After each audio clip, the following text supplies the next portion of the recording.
Hi there, my name is Celia Beck, and the Rabbi from another planet. Please like, share, and subscribe, and ring the little bell so you're notified when new videos drop. And, I did a review last week of the new Doctor Who magazine, and it's kind of like a thumbing through review. And I like Doctor Who magazine. I really love Doctor Who magazine. I've been collecting it basically since the beginning. I moved to digital after issue 500. But I do. I love Doctor Who magazines. I really want to love. It's just kind of similar to how I felt about Doctor Who as well, the current era. So now I get a thumb through review and said, I don't know, maybe give it a go. Now I've read it, I'm going to say wholeheartedly, give this one a miss. Doctor Who magazine is from this issue anyway. Incoherent propaganda rag, trying to desperately support the current era of Doctor Who and staunch the utter disdain for it that I think most of fandom has. So now I want to take an aside before we really get into this. If you're somebody who likes the current era of Doctor Who, if you're somebody who loves the current era of Doctor Who, God bless you. Nothing against you. I'm I'm happy you like it. I really don't like it, and that's not an attack on you or an attack on women. Which is so bizarre, because there's this thing going on. I'll get into it after I ask you to subscribe. Can I ask you guys, can you hit that subscribe button? That'll be fantastic. Now, if you are a fan of the current era, you are certainly going to want to subscribe, because you're going to want to hear all the deplorable, terrible things I'm going to say about your beloved Jodie and Christian. You're going to want to hear this straight away, so you can give it the downvotes, and you can go on Twitter and say what a terrible person I am. You're going to want to do that. Now, if you're one of the other people, or as I like to call them, sane people, if you're one of the sane people, you're going to want to subscribe to. You're going to want to subscribe. If you subscribe, you get many things. The first thing you get is you get to make a rabbi happy. Now, let me ask you, I don't think most people have access to that ability to make a rabbi ridiculously happy. And it does make me ridiculously happy when you subscribe. I would say ridiculously and pathetically happy. It's 100% true. Yeah, it does. So making a rabbi happy is a bit frustrating. But also, you get to enter my ongoing competition, my weekly competition. So the prize this week is the Indiana Jones, the Adventure of the Indiana Jones DVD collection. It says Raiders of the Lost Ark, Temple of Doom, and Last Crusade. Doesn't have Kingdom of Crystal Skull. Came out before then, but it had that, which I would say it makes the prize even better. But it also has this fantastic documentary on it, extra disc, telling you everything you're ever going to want to know about Indiana Jones, and I think it's worth it for that. So all you need to do to win it is subscribe to the channel, and then in the comments leave the hashtag Dr. Jones, and just once. You don't do it twice, it's fine. And we'll do the prize draw a week today when I'm going to be in the TARDIS zone, which will be what day is that? The 2nd? I think it's going to be August 2nd. A day before my birthday, my English birthday. Anyway, I keep saying I'm Jewish. There's two different calendars. You have an English calendar, the Gregorian calendar, and you have the Hebrew calendar, which is a little bit different way. They only sync up occasionally. So essentially my day before my birthday. Fine. So go ahead and subscribe. Thank you very much. Okay, so let's go and look at this article.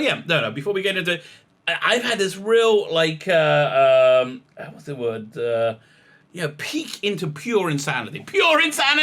Well, firstly, I got on Twitter, which is that's a bad idea. Nobody ever wants to do that. It's a cesspool of scum and villainy. It doesn't have the cool sci-fi stuff or young Han Solo in there. No, it's just a terrible place. But there's a thing been going on over the last few days called with a hashtag called the Revolution of the Whovians, I think, maybe. I'm going to put the hashtag in the description of this, because it makes them all crazy. So, what it was started by Noel of the TARDIS Zone, who they absolutely are crazy about. They're crazy about this guy. They will, he made a joke about them not being able to sing. I'm not exaggerating. They went onto a spiral, like, what?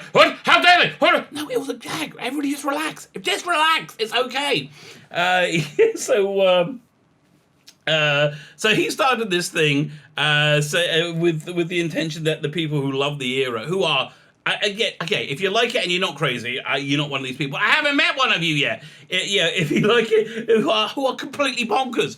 And they, oh my God, I would love to have one of them on the channel to talk to, because like I don't understand. I don't understand what the hell's going on. Like, why do they think that anybody hates all women, hates women or women in authority, or you know, because one person is doing a really darn bad job making Doctor Who, right? Like, why would they? I don't know. It's absolutely crazy. They also believe that if you're a non-white male, you are inherently at a disadvantage in hiring. I just don't know what they base it on. It's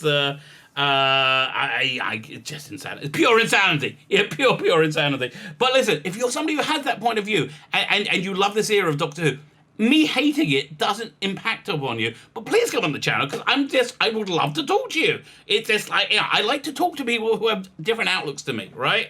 And I don't hate you because you love something I don't like. That's fine. That's fine. Yeah, people can dislike things that other people like, and it's all totally cool.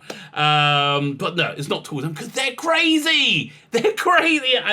Listen, if you're a fan of the current era, and you're not correct, I apologize. I really apologize. Please come to the channel and prove me wrong, okay? I would love to meet one of you who is sane, but it seems to me you can normally tell what people are thinking by what they accuse others of. So they say that we hate this Doctor Who, ignoring all the actual real criticisms.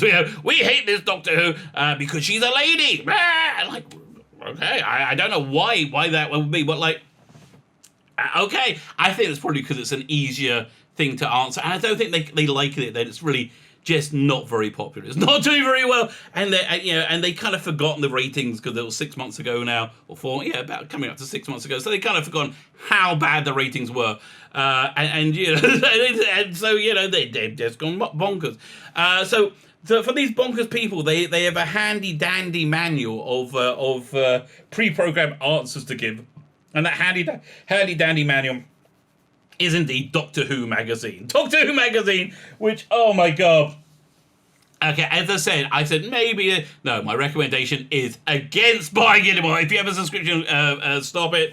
I'm going to keep on buying it. I'm going to keep on watching Doctor Who. I'm watching it so you don't have to. I'll get Doctor Who magazine so you don't have to.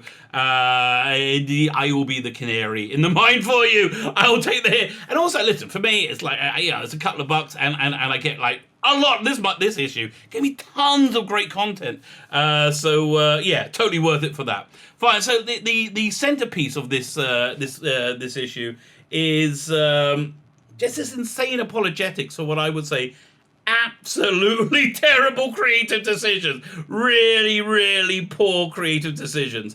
Which I guess we're going to read through right now. I'm going to skim a lot of it because, oh God, it's just too painful. Okay, it's too painful. Okay, let's zoom in. This is written by Jonathan Morrison. Jonathan, what's wrong with you, mate? Come on, really, it's a bit. I'll never do get this. What they pay you in 30 pieces of silver. Jonathan Morrison knows Doctor Who, but I guess listen, anybody in the writing, professionally writing, there's this weird axis where they say that if you dislike the current era of Doctor Who, you are on board for all these many elections that went the way that you didn't like, and so you want to kill people based on their skin color. I mean, it's like that is what's going on in their diseased mind, so they have to support it no matter what, no matter how really bad it is. Because I think the biggest problem with this Doctor, other than being preachy and dull and disconnecting from the audience, and just horrible performances by Jodie Whittaker, and no character development. Really, this is the only time that I think Doctor Who has never had a strong female character. I just watched Face of Evil last night, which was Louisa Jameson's Leela's first story. Wow, look at him, a real three-dimensional, very, very authentic, real, a very intelligent woman. The interesting thing about Leela, I think, is that she was a savage. She was somebody raised very primitively, but she had such a burning high IQ, so that's a really interesting juxtaposition, and she worked so well with Tom Baker, who just didn't want her there at all for the first few stories, I think. But it was a fantastic combination. But I haven't seen any believable women at all, or believable anybody in the last 2 years, because I just don't think Christian was a very good writer. I don't think Jodie Whittaker's a very good actress. I think she could do soaps. I think she can play grieving mothers. I just don't think she has any clue about this character. And I think the reason she doesn't have any clue about it because she doesn't like it. And the reason she doesn't like it is because girls normally don't like Doctor Who. Now, I know that's a foreboding thing to say. Now, of course, there are some girls who do love Doctor Who. Blue Bonnet Who. So many people. But generally speaking, Doctor Who, much like Star Wars, I think works best when you pitch it to young boys. Now, I'm saying they absolutely hate in every way, shape, and form. But I just think it's the truth. Listen, if this era of Doctor Who had worked, if the ratings had taken off and stayed high, and had done anything other than become, to nosedive to the lowest they have since the revival. And really, I was looking over the viewing figures, and there's only 3 stories that I can find that had a lower rating, and those were from season 26. Which when Doctor Who was reviled by the BBC, it was made on a micro budget and it was scheduled terribly, right? So I don't think you're really comparing apples to apples. That being the case. But even then, even season 26 started very low. The rating started very low, and then they went up and up and up. So they got to be more than season 12 by the end of it. Season 12, of course, as we know, the ratings have been on a nosedive. Well, just terrible ratings. But again, this is something that these people just cannot cope with. So anyway, let's start reading this apologetics, and as we go through it, we'll have what to talk about. So Jonathan Morris, oh dear, you naughty boy, Jonathan Morris, starts by saying, everything we were told was a lie. Well, yeah, that's about to be true, Jonathan, but mainly it's from you. So said the recording of the Master at the end of Spyfall Part 2, referring to the founding history of Gallifrey. But his words didn't just apply to the Doctor and himself. This also applied to fans. Everything we have been told was a lie. Well, it wasn't. Yeah, essentially, it did fundamentally undo, 55, 57 years worth of Doctor Who continuity. Not particularly in a very good way. See, okay, I think that really the problems people had with the Timeless Children was it was just kind of silly. It didn't really work. That's I hate to tell you that. That's really it. It was clunky. It was delivered badly, and also I'm going to use the language of people who were making it to describe what they were doing. They wanted to make Doctor Who more relevant to today. Okay, they wanted to make Doctor Who relevant to today's audience, and today's audience hate white males. They need to see diversity. They hate white males, right? So that's what they're trying to make Doctor Who, bring it into the 20th century. So here's the problem with that. Here's the real problem with that. It's nonsense. This has been the premise that the entertainment industry has been laboring under for about 4 years now, right? Increasingly so, has been laboring under the idea that the audience today don't want white males. Oh no, they don't want that. They want to see anything but so that was the idea. Now here's the problem. That's actually not the case. It was that this is just a small clump of crazy people that live on Twitter that happen to incorporate the entire entertainment industry. They all live there. They're all insane, and they we have to fundamentally change this to make it relevant. And I think it's a failed experiment. If your attempt to make it relevant means you lose 70% of your audience, and dropping, I think you've made it irrelevant, rather. And don't think the revelations of Timeless Children are over. There's like all the other mistakes with it, of course, is it makes the Doctor functionally immortal, and it just creates untold continuity problems throughout the history of Doctor Who. Like, why didn't Clara see any of these other Doctors? Why didn't the Doctor and Doctor Who do a telepathic link like they normally do? You know, like to work out who's going on and what. And there are answers, but they just make it diffuses all these continuity problems throughout the history of Doctor Who, and again, to make it relevant. But in actuality, it's making it irrelevant. You know, you want to go for classic. You don't want to go for relevant, because relevant makes something irrelevant before you can blink, which is, you know, basically what we're seeing. Which, like the best Doctor Who stories, is both exciting and scary. Yeah, okay. Best Doctor Who stories are exciting and scary. It's exciting because, but this wasn't exciting. This was kind of like cringy dour. I mean, there was so much cringe dourness to it. I mean, that moment where, was it this one where Graham stops in the middle and goes, "Oh yes, you're the greatest ever." Like, for no reason. Like, really? And like, what's she ever done? I mean, she's a one-note character who I don't know anything.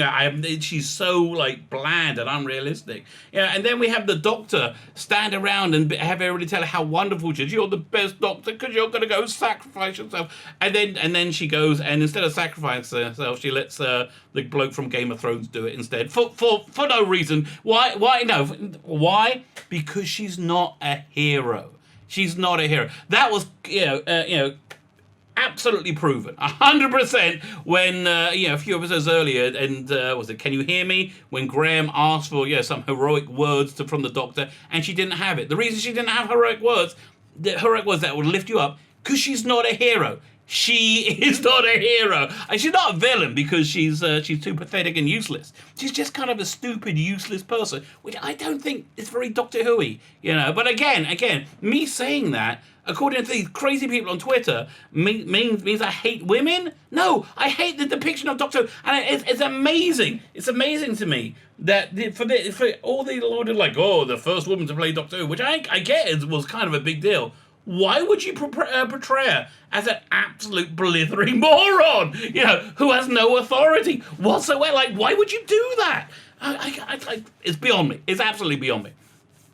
But okay. And again, you love this era, get in contact and come on and tell me where I'm wrong. I would love to hear where I'm wrong, because it's all making sense to me. But honestly, I'm not going to do any gotcha stuff. I just want to talk to you. Yeah, but again, you're not going to talk. I know, it's never going to happen. Which, like, the best Doctor Who is scary. It's exciting because we're being teased with new information, new secrets, and dramatic revelations that have us on the edge of the seat. No, again, when you get to a position here, you're like 55 years in, you can, I would say, you do need to find new areas of mythology to discover. But, whatever is done up until now, is have it work within the current mythology. Now, of course, there are continuity glitches. Absolutely. But there's no intentional tearing up of everything that we've known before. Like the revelation that we had an extra Doctor, which was because Christopher Eccleston didn't want to come in. And we got John Hurt, which is great. By the way, the Big Finish War Doctor box sets are so freaking good. I really recommend them. So we got a whole extra, but that didn't contradict really anything, did it? This absolutely did. To say there are limitless doctors, and the rumor I've heard is they're going to be peppering them. They're not all from before Hartnell. No, they're going to be peppering them all through Doctor Who, right? Like in between all the. I don't know how they're going to do it, but I didn't know how they're going to do it. When I heard the rumors a year ago, that's of course if they make it. I'm really it's terrible. It's a very terrible situation where I'm hoping that a global pandemic will get so bad they have to cancel Doctor Who. I wish I could go back in time to my 2017 self and say, before they announce it, say, listen, they're going to announce a new Doctor Who. It's going to work out so terrible, so unbelievably bad. You're going to want there to be a global pandemic, so they cannot make it. That's a pretty. I mean, now I'm saying, because you go, things get worse in drips and drabs. You don't really notice it. Honestly, like if I used to work as a like an assistant tour guide sort of thing at Yad Vashem, the Holocaust memorial museum in Israel, which is really it's a fantastic. It's not a cheery day out, but it's a very interesting museum. But yeah, the reason that the reason they were able to make the concentration camps and have that final salute, the reason they were able to is they didn't just go from like one to the other. No, they went baby steps. Everything was like a little baby step to there. This is kind of like. And again, somebody got really upset that I made an analogy between those naughty National Socialists from Germany in the 1930s to current day Doctor Who. And they might have a fair point. But it seems very similar to me. Okay. Okay, fine. So no, you're wrong. But right now, Jonathan Morris is doing a pretty good job at like accurately recounting, I think, what a fair amount of fandom feels. Now, this is purely through my own subjective judgment, through my own prejudices, which we all filter through our own prejudices. But my guess is, just by like feeling the pulse on social media, on fandom, is about 30%, 25 to 30% of fandom are like me and absolutely hate this current era of Doctor Who. Now, they're going to want to say, no, there's 2-3 of you, but that's because they lie all the time about everything because they can't deal with reality. But that's just what they do. I think it's about 25, 30%. I think there's a far smaller amount that absolutely foaming at the mouth love it, and they love it only because the Jodie Whittaker is a lady. That's the only if it was a white male and everything was pretty similar, they'll be like, they would be far more grim, but because Jodie Whittaker's a lady, they give it. They give it. It's the absolute inverse of what they say, which is again, you can always tell what someone's really thinking by what they accuse you of. It's fascinating. It really is. So I was about 25-30% RS, about 10-15%. I think I'm being generous. Are the foaming at the mouth fans, and I think in the middle, 50 to 55% are just average people like saying, look, I like Doctor Who, I've always enjoyed it, this is a bit crap, I don't want to read in too much, let's just move on, and for the God's sake, can you all just stop fighting? I think that's where most of fandom is. They just want the squabbling to stop and everybody to be over. But yeah, unfortunately, whenever I'm on a Facebook group, it's and I post something that says I don't like this Doctor Who, I always get a lot of crap for it, right? And without fail, the moderators are always, you go and look at their timeline, it's all like Bernie, Trump's terrible, Trump, Brexit, and they're without fail. They're all in that tiny clump of the Twitterati. Unfortunately, when you have disingenuous liars control the ability to communicate, this is exactly where you get. This is what happened, it's not quite enough. It's not quite enough that they have a stranglehold over social media. No, now they also want physical media. They always wanted physical media too, because they just can't stand our voices. They can't stand it that we don't like Doctor Who, and we have actually kind of pretty valid reasons for it. Which again, they just will never address. They go, you don't like it because you're racist. Well, what if we don't like it? We followed the Doctor's adventures for years, and we have an emotional investment in all the continuity and mythology. It's pretty, okay, I think a lot of people feel that way. What if it contradicts what we think has been established in previous stories? Excuse me. It's been established in previous stories that they are, that the Doctor is a limited number of people. Are the 13 incarnations that they have. It's been established, and I've actually decanonized 13 in my head canon, because it's the only way you can you can watch Doctor Who, when you just get this nonsense out of the way. And I think when you make the Doctor and a functionally immortal person who there are millions of, thousands of, hundreds of thousands, millions, I think it makes him a bit less of a special character. That Tom Baker was one of a handful of people, that Fourth Doctor, that makes him like a really wonderful character. But once you put him into a sea of hundreds of thousands, which is essentially what they've done, because again, to make it relevant, right? In their tiny little baby brain minds. That's exactly what they're doing. What if it doesn't fit into our understanding of parts of of the series? What parts of the series count? Headcanon. If it contradicts or retcons a scene that left us elated or heartbroken, it can feel like we're being told, oh, that thing you cared about, it didn't actually happen. Well, this is exactly how a lot of people feel.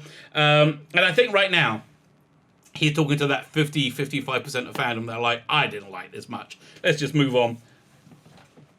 And I think he's also talking to, like, you know, the tiny clump of people who need arguments spoon-fed to them. It can feel like something is being taken away from us, and the great chunks of our past are detaching themselves like melting icebergs. Okay, fine.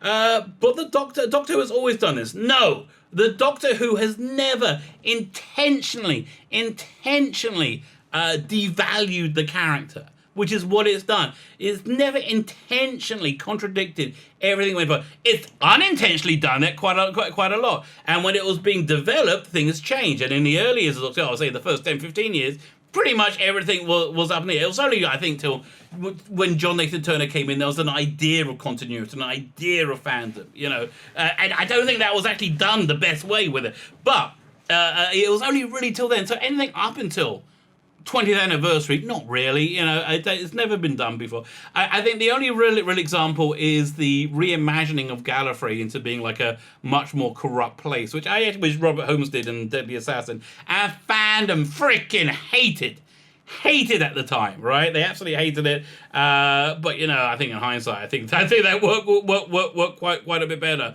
than what we had before. Unlike this, because that's really the only thing I can think of. Maybe the Cartmel master plan. Cartmelian master plan. But again, they seeded in little hints. They didn't Lungbarrow was a massive revelation, but that was like the ultimate arc of where it's going. This is a freaking stepping stone. This is the ultimate arc. And again, I think Lungbarrow and Deadly Assassin was done for story reasons. This is being done for relevance reasons. Relevant. And then once again, they're making it irrelevant rather than relevant. Doctor Who's always done this. No, any long-running series will end up doing this. No, again, not intentionally contradicting itself. Accidentally, yes. It's a way for a series to remain vital. Again, I gave you a couple examples, but I don't really remember much of the Russell T Davies or Moffat era going, oh, you know that story, Caves of Androzani or Monster of Peladon. Yeah, the Doctor was really wrong about. No, they didn't go back and touch any of that. They invented mythology that moved forward, right? Moved forward. And I challenge them to come up with it, and they're not going to come up with it. The alternative series of the main box in its own past. Disingenuous argument. Yes, I agree with you. It's got to keep moving forward. But moving forward, it isn't going back and erasing the past, which is what they're doing. Where a fact mentioned 50 years ago must stand for all time. Yeah, not stand for, but it's got to be... like the Doctor having 12 regenerations. I understand them needing to find a way around that. But to pretend that didn't happen was just a bit strange, isn't it? And I just don't think it's very good. But really, that's the bottom line. The writers just aren't very good. They can't. Moffat and Russell T Davies were good. Say what I mean. Listen, there were a lot of people didn't like the last few years of Moffat, but they were still pretty good writers knowing what they're doing. I had no idea Chibnall was so useless. I really didn't. So then, okay, fine. They talk about how there's been lots and lots of people. Then they go talk about the beginnings of Doctor Who. And say, oh, things change. He was supposed to be called Doctor Who, blah, blah, blah, blah, blah. Just disingenuous crap after disingenuous crap. And it's saying, they had no firm Bible that they stuck to. Say the Doctor's identity remains a mystery up until the Walkies. Again, anything up until the 80s. I don't think there was an idea of continuity. I think the biggest shake-up, which they're talking about right here, was Deadly Assassins in 76, in which fandom, the burgeoning youth fandom, was appalled. They are apoplectic. But again, it didn't contradict. It didn't actively go and contradict. It gave you a deeper understanding. This actively contradicted. They say, these 12, 13 people are the Doctor. No, they actively contradicted it. There we go. We just bounced there. So disingenuous crap. Then Robert Holmes saying that we can't be as slaves to continuity. And then they bring in the regeneration again. Don't confuse gags. Don't confuse gags as as saying that. But again, these people have no sense of humor. That's what they do. They have no sense of humor. But they confuse gags with the Ramon's regeneration with like, oh, that is how fact it should be. No, it's a gag. Lighten up, arseholes. But again, people without a sense of humor are normally wrong. Okay, people without a sense of humor are normally like the Taliban. Fine. So then they talk about the Doctor being half human on his mother's side, which was quite quietly forgotten. And then they said there's an allusion to it in Hellbent. I really got to go and rewatch that. I'm intrigued. I can't remember that. That's in the McGann movie. And then they talk about Russell T Davies and Moffat. But again, they move forwards. This is a wrecking ball going backwards, which I think a lot of people are not very happy about. Oh, there's Jodie. Jodie. Ugh. History repeating itself. Oh yeah, this bit is all apologetics about how it basically put in like how Chibnall had ripped off Russell T Davies and Stephen Moffat in destroying and resurrecting Gallifrey. They talk about so then they say they bring you up to Future to June, Timeless Children. They mention the brain of Morbius, of course. Again, okay, cute hints into what the Doctor is. That's one thing, but this was not conclusive proof. They are pre-Hartnell Doctors, right? Again, there was a great book called The Discontinuity Guide, which had written by Paul Cornell, who's a bit of an arsehole in my estimation. Fantastic writer, bit of an arsehole in my estimation. So Keith Topping, Kevin Day, I think. So they had they floated the theory that the Phantom, the other Doctor, the other people in the mind bending contest were in fact phantom lies created by the Fourth Doctor to throw Morbius off, which I think is a really clever solution. I really like that a lot. So yeah, don't expect that from Chibnall, who's never going to do anything clever. And now, so yeah, just apologetics. And then it just, and they just pull so much crap out their arse. Look at this now. And it wasn't the only time there have been hints at previous unknown incarnations. What about the voices and Doctor Subconscious in the Time Monster? No, I think it's more of like an echoey thing. Or the other monsters' voices of Zoanna in the Face of Evil. No, that was a computer experiencing multiple personalities. Then they talk about the New Adventures, which has been sidelined to its own pocket universe. Blah blah blah. And they say everything is a clever lie. Again, insane apologetics for to try and talk around a fandom that have rejected this nonsense. I will say completely wholeheartedly. So there you go. Doctor Who magazine, not really worth your time. Not really worth your time. Unless you're kind of like interested in propaganda magazines, which I actually am. I am actually interested in propaganda, which is why I can smell it so very clearly. So I'll be going over the rest of their nonsense. There was an article in it about, actually, I just got to show this to you before we leave, because this is so, oh my God. Like, how did anybody think this was a good idea? Was it article view? Page overview. They doing an interview to look at this, of the woman who designed this wonderful, really, you want to keep quiet about this, right? You want to keep quiet about this rather than showing off. This was awful. This was absolutely awful. The episode was Orphan 55, by the way, was the point where I would stop watching Doctor Who if I didn't have the channel. That's how bad it was. So you want. And Doctor Who magazine, you idiots. If you had balance, right? If you wrote articles from the other side of fandom as well, you would have a magazine that sold well. But you're not interested in that, are you? And people will do this to their own destruction. Mad magazine was in production for 75 years. Everybody loved it until the current president became president. Then every freaking month it was let's make Alfred human, the president. Every month, every freaking month, and it's not like there wasn't anything on both sides of the political aisle to take the piss off. But no, they had to take the piss out of one side and one side only, and now it's gone. The expression is go woke, go broke, and I think Doctor Who magazine deserves to go broke. My name is Sheila Beckin, the Rabbi from another planet. Please like, share, and subscribe, and ring that little bell so you're notified when new videos drop.